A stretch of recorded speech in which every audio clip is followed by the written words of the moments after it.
میرے پاکستانیوں دل خون کے آنسو رو رہا. کیوں؟ کیا ہوئی؟ ابھی پتہ چلے گا. بھارتی نوسینا کے لیے ایک ایتہاسک دن ہے کیونکہ آج بھارتی نوسینا کو وہ جنگی جہاز مل رہا ہے جس کے نام سے ہی دشمن کانپتے ہیں. His legendary weapon rises as a new warrior, INS Tamal, second of the Tushil class.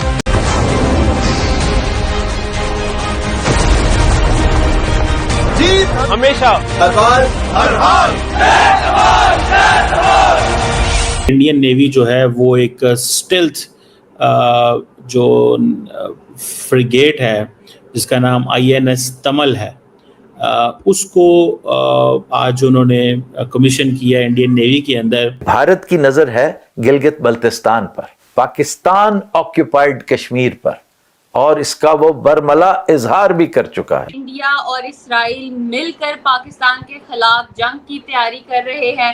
کیا پاکستان کے جو نیوکلیئر پروگرام ہے اس کو نقصان پہنچانا جو ہے وہ ان کا نیکسٹ ٹارگٹ ہے؟ پہلی فرصت میں ہی اپنے نیوکلیئر ایسٹس دائیں بائیں کرنے ہیں. فوراً سے پہلے ان کے خلاف ایک ٹھیک ٹھاک محاذ آرائی شروع ہونے والی ہے. پوری دنیا میں اسرائیل کے ساتھ پبلکلی اوپنلی جو ملک کھڑا ہے وہ بھارت ہے.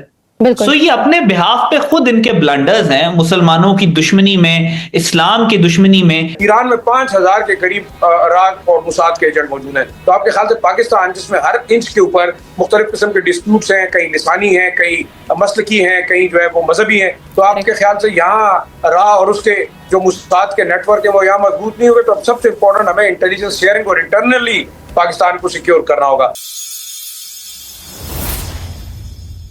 انڈین نیوی جو ہے وہ ایک اسٹیلتھ جو فریگیٹ ہے جس کا نام INS تمل ہے، اس کو آج انہوں نے کمیشن کیا انڈین نیوی کے اندر، اور کہا جا رہا ہے کہ یہ لاسٹ وارشپ ہے جو کہ آؤٹ سائڈ انڈیا بلڈ کی جا رہی ہے.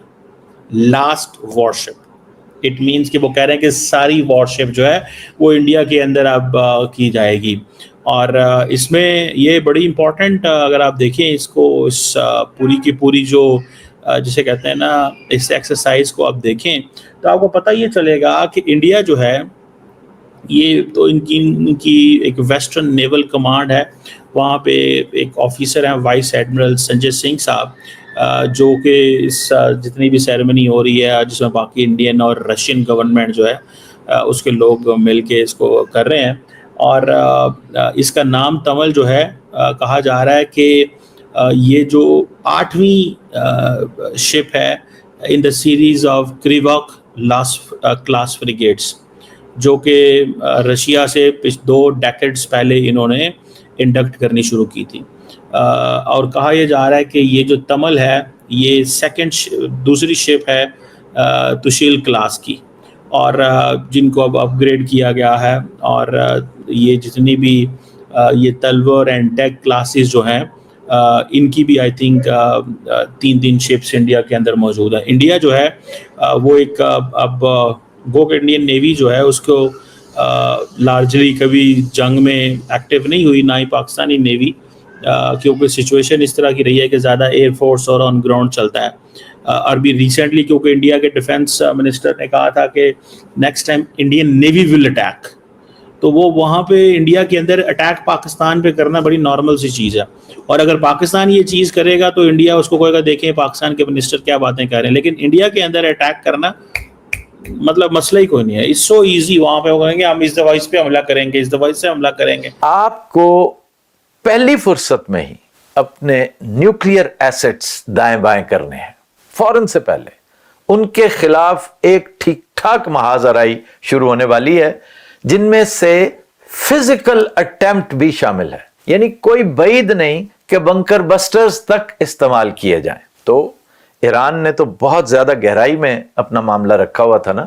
اگر آپ نے رکھا ہے تو بہت اچھی بات ہے، نہیں رکھا تو پلیز اس کی کیئر کریں، کیونکہ یہ ہمارے انتہائی قیمتی اثاثے ہیں اور ہمارے 2 دشمنوں کی بدنظری اس کے اوپر شدت کے ساتھ مرکوز ہے. اس لیے اس کا دھیان رکھیں. اگر آپ نے نہیں دیکھا تو اگنی لیٹسٹ ویریئنٹ ان کا دیکھیں جو انڈر گراؤنڈ ہٹ کرتا ہے. یہ ایسے ہی کام کرنی انہوں نے بنایا. میں ہمیشہ ازراء تفنن کہتا ہوں چیز کو سمجھانے کے لیے کہ یہ چیزیں انہوں نے بھوٹان یا نیپال کے لیے، سکم کے لیے نہیں بنائی، کسی اور کے لیے بنائی ہے. اب سوال یہ نہیں ہونا چاہیے کہ جنگ ہونی ہے یا نہیں ہونی، جنگ 100% ہونی ہے. سوال یہ ہے کہ یہ جنگ کیوں ہونی ہے؟ ایسی آخر کیا مجبوری آن پڑی ہے؟ صرف نفرت میں، غصے میں، یا اپنی خفت کم کرنے میں، یا بدلہ لینے کے لیے مودی صاحب یہ کریں گے؟ بدلہ تو ہے لیکن وہ آج کا نہیں ہے، صدیوں پرانا ہے. یہ جنگ لکھی جا چکی ہے کاغذوں پہ بھی اور ہواؤں پہ بھی. یہ ہو کے رہے گی.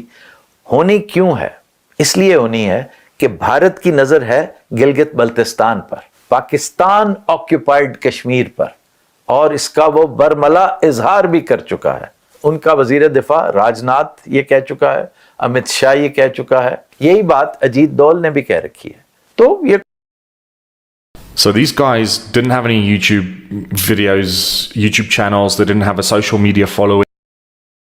کوئی ایسی نئی بات نہیں ہے. لیکن اسرائیل کو کیا مصیبت پڑی ہوئی ہے؟ اسرائیل کی پریشانی کیا ہے؟ اسرائیل کو ہم سے بہت ساری پریشانیاں ہیں جن میں سے نیوکلیئر سر فہرست ہوا کرتی تھی. پوری دنیا میں اسرائیل کے ساتھ پبلکلی اوپنلی جو ملک کھڑا ہے وہ بھارت ہے. سو یہ اپنے بہاف پہ خود ان کے بلنڈرز ہیں. مسلمانوں کی دشمنی میں، اسلام کی دشمنی میں ان کو لگتا ہے کہ سب سے بڑا دشمن اسلام کا اسرائیل ہے، تو ہم اس کے ساتھ کھڑے ہو جائیں گے تو ہمیں ویسٹ کی سپورٹ مل جائے گی. اب یہ ان کو سمجھ نہیں آ رہا کہ دنیا بدل چکی ہے. یہ دنیا کو ابھی بھی اب سے 20 سال پرانی پالیسی کے اوپر لے کے چل رہے ہیں اور یہ بلنڈر پہ بلنڈر کرتے چلے جا رہے ہیں. اب آپ آنے والے دور میں دیکھیں گے کہ یہ مزید اور بلنڈرز کریں گے کیونکہ India has lost track of what is happening in the world. وہ اتنا زیادہ انوالو ہو چکے ہیں اپنی کلٹسٹ پالیٹکس کے اندر کہ ان کو پتہ ہی نہیں ہے کہ دنیا میں کیا تبدیلی آ رہی ہے، جس وجہ سے وہ ایک، جیسا میں نے کہا کہ ان کی فورن پالیسی ایک تباہی کا شکار ہے. بالکل. ایران کی جانب سے جہاں موساد کی جاسوسی کے الزام میں پکڑے جانے والے ایجنٹس کو پھانسی پر بھی لگایا گیا، ہم نے دیکھا، اور ایران نے اپنا مکمل دفاع بھی کیا اور دنیا کو دکھایا کہ اسرائیل کوئی ناقابل شکست نہیں ہے. لیکن وہیں ہم ایران خطے میں اگر سفارتی معاملات میں دیکھیں تو اسرائیل کے سب سے بڑے حمایتی بھارت کے ساتھ ہی ہمیشہ کیوں کھڑا دکھائی دیتا ہے؟ میں وہی آپ سے عرض کر رہا ہوں. دیکھیں پورے مڈل ایسٹ کے اندر چابہار پورٹ ہے جس کو اڈانی سپانسر کر رہا ہے، جس پہ اڈانی کے شیئرز ہیں. اور مڈل ایسٹ میں دوسری کون سی پورٹ ہے جس پہ اڈانی کے سب سے زیادہ شیئرز ہے؟ حیفا پورٹ ہے اسرائیل کی. تو پاکستان کا، ہم بہت عرصے سے ایرانینز کو کہتے رہے ہیں کہ آپ انڈینز کا خیال کریں. دنیا کی تاریخ کا سب سے ہائی رینکنگ سرونگ جو ایجنٹ پکڑا گیا اس کا نام کلبھوشن یادو ہے.